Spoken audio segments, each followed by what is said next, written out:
Qala fabima aghwaytani la'aq'udanna lahum siratakal mustaqim. Ya, qala, maka syaitan itu berkata, bima aghwaytani, karena engkau telah menghukumi aku tersesat. Nah, ini jahatnya. Jadi saya katakan tadi di awal, jika memang keangkuhan, kesombongan itu sudah menyelimuti keadaan satu makhluk, ya.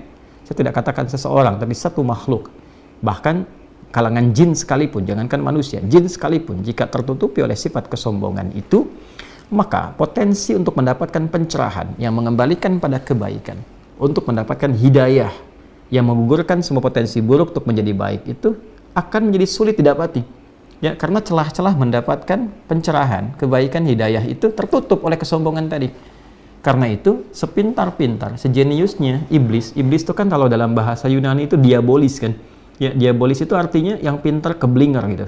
Ya, jadi yang punya sifat kepintaran di atas rata-rata, ya. Tapi karena tertutup oleh keburukan tadi, sehingga potensi kepintaran itu tidak bisa digunakan untuk membaca kebaikan. Itu bisa terjadi.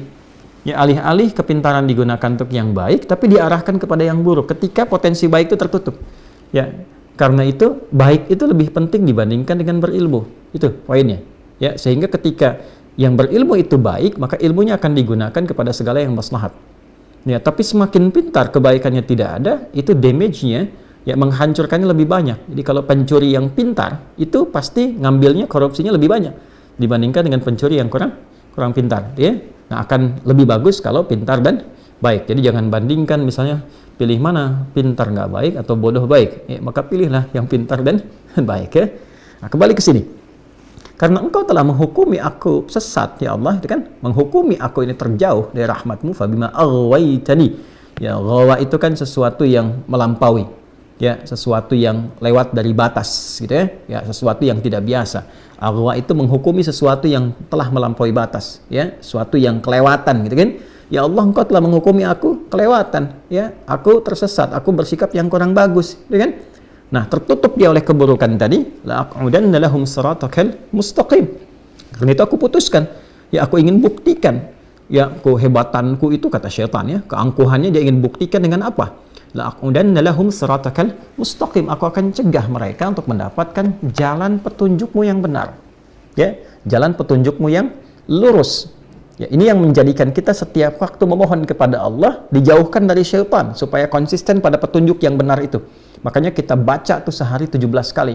Ihdinas siratal mustaqim, ihdinas siratal mustaqim, ihdinas siratal mustaqim.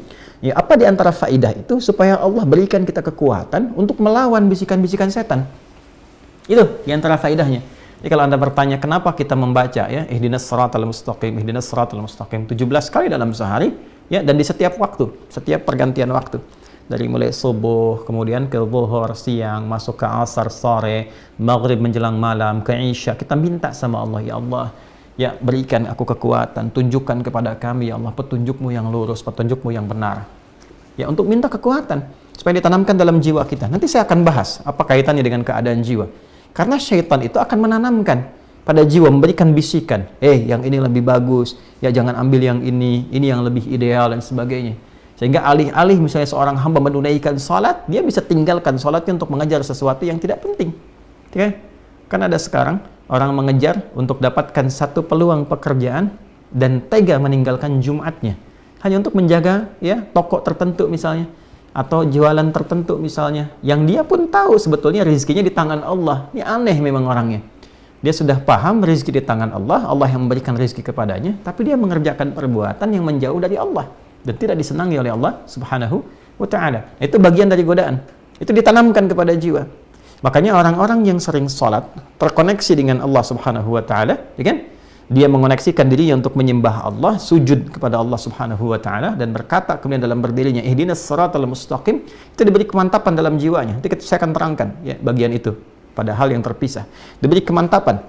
Sinyalnya gampang. Begitu nanti ada bisikan pada keburukan, hatinya pasti akan mencegah. Ini sinyal baiknya.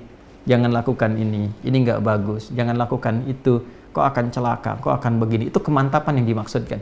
Nah, di sisi lain, syaitan, ya, telah bersumpah, dia berkata, la'aq'udanna lahum siratakal mustaqim. Ya, itu bahasanya menggunakan kata la'aq'udanna, itu sudah menggunakan tekad kemudian diisi dengan nun taukid tsaqilah lagi.